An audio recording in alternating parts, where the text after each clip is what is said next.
Bienvenue pour la suite de notre voyage à Dubaï. Alors, pour l'instant, nous sommes à Abu Dhabi, au parc Ferrari, qui se trouve sur la Yas Island. Alors, le parc Ferrari a été construit en novembre 2010 et le propriétaire c'est Aldar Properties, qui est une grande compagnie d'investissement dans le pays. Alors, dans un premier temps, je vais vous parler de Yas Island en elle-même.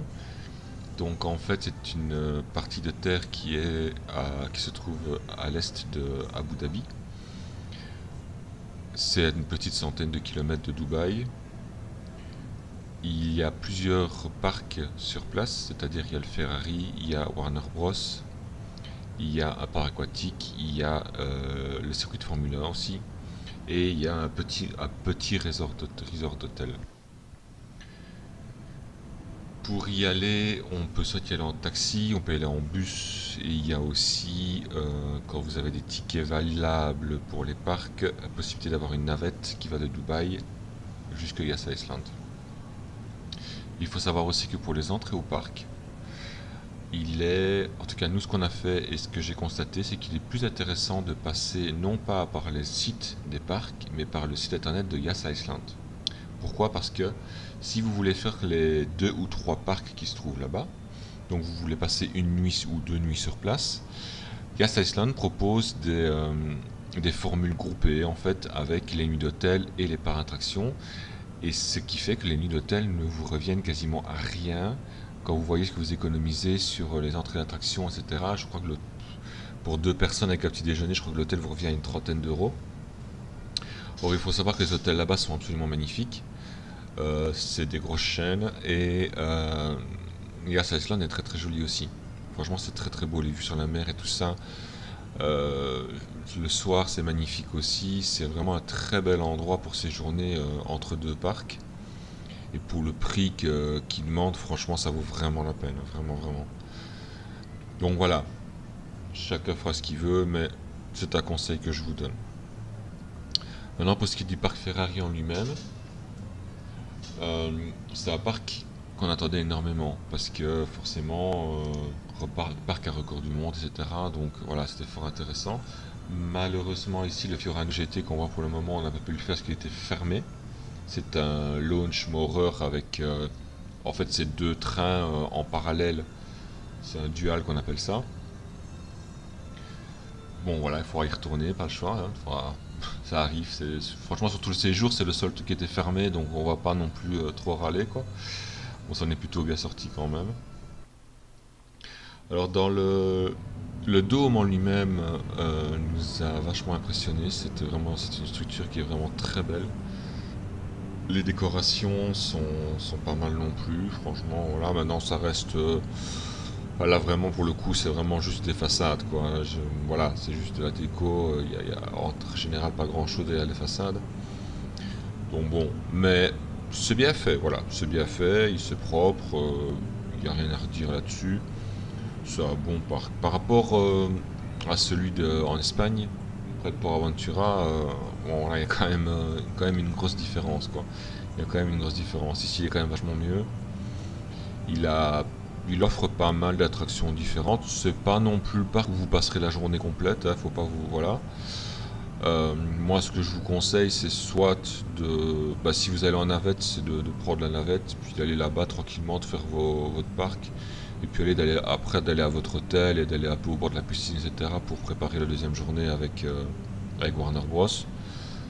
Mais clairement, voilà, vous ferez pas la journée à Ferrari, à moins d'être vraiment hyper méga fan de Ferrari, de voitures et tout ça, et de regarder chaque voiture, chaque maquette minutieusement, sous tous les angles. Bon, voilà, sinon vous ne ferez pas la journée sur les attractions, quoi. Je vous ai mis la plupart des voitures et de l'exposition de voitures à la fin du film, donc ceux qui sont passionnés, qui ont vraiment envie de voir ça, ils peuvent regarder ça à la fin du film. Donc il y a plus ou moins une quinzaine de minutes sur le parc et une dizaine de minutes sur les voitures. Donc il y a de quoi faire à ce niveau-là. Sinon, donc parc qu'on attendait énormément évidemment. Et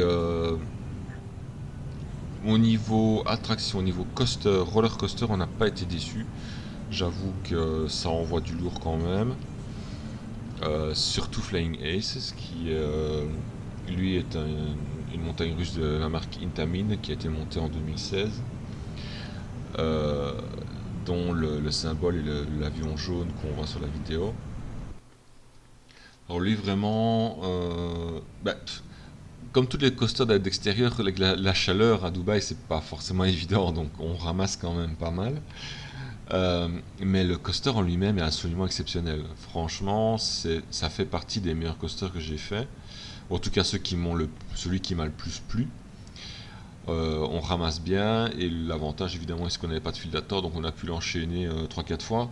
Plus ça devenait un peu, voilà, ça devenait un peu lourd parce qu'à cause de la chaleur encore une fois, parce que là comme souvent on embarque à l'intérieur, il fait bon etc. Puis quand on sort, bam, la chaleur d'un coup, ça monte vite au cerveau. Très belle théma pour la file d'attente et le coaster en lui-même a un tracé qui est absolument exceptionnel. J'ai pu le filmer entièrement d'une des plateformes extérieures. Voilà, ça c'est le train. Donc très déporté, hein, ce qui rend le truc encore mieux. Et le lift, donc c'est-à-dire la pente, est extrêmement rapide en fait. Donc c'est pas vraiment propulsé, mais on monte tellement vite la pente qu'on arrive quand même avec une bonne vitesse au-dessus. Et du coup, on se retrouve à dévaler. Voilà, c'est pas mal. Franchement, il est pas mal du tout. On le voit ici. Je vous laisse regarder un petit peu.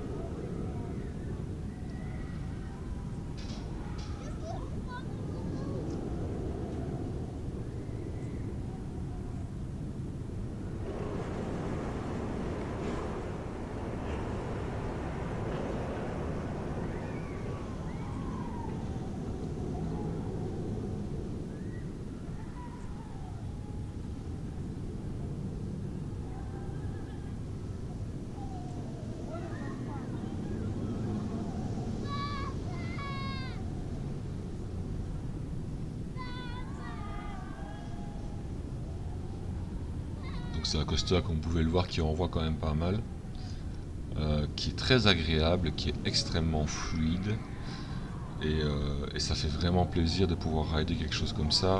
Et voilà, vraiment pas déçu de l'attente.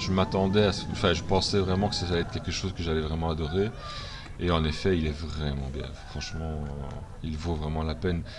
Rien que le voyage pour ce coaster, ça valait la peine en fait. Donc voilà.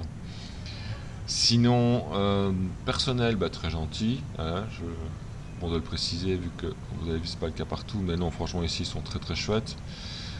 Ici on voit un coaster qui malheureusement est en construction depuis assez longtemps, celui qui est en hauteur là, et on ne sait pas quand il sera fini malheureusement. Mais il a l'air pas mal du tout, il a l'air d'envoyer du lourd et visiblement il y a pas mal de scènes à l'intérieur dans le noir et tout ça, donc on verra bien dans l'avenir, j'espère qu'il ouvrira.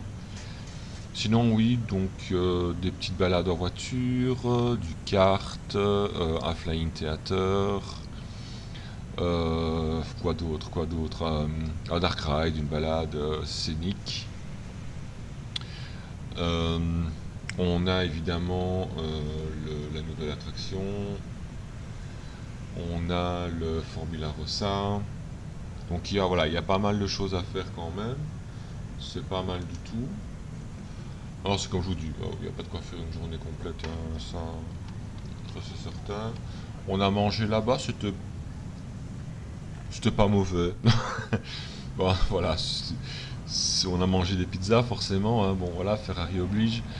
Mais ça va, c'était correct. C'était correct. Ah, je dirais peut-être un peu cher pour ce que c'est, mais voilà, c'est Ferrari. Et évidemment, tout ce qui est souvenirs et photos. Les photos, ça va encore, mais les souvenirs sont assez chers quand même. Ça, il n'y a rien à faire, hein. Y a rien à faire.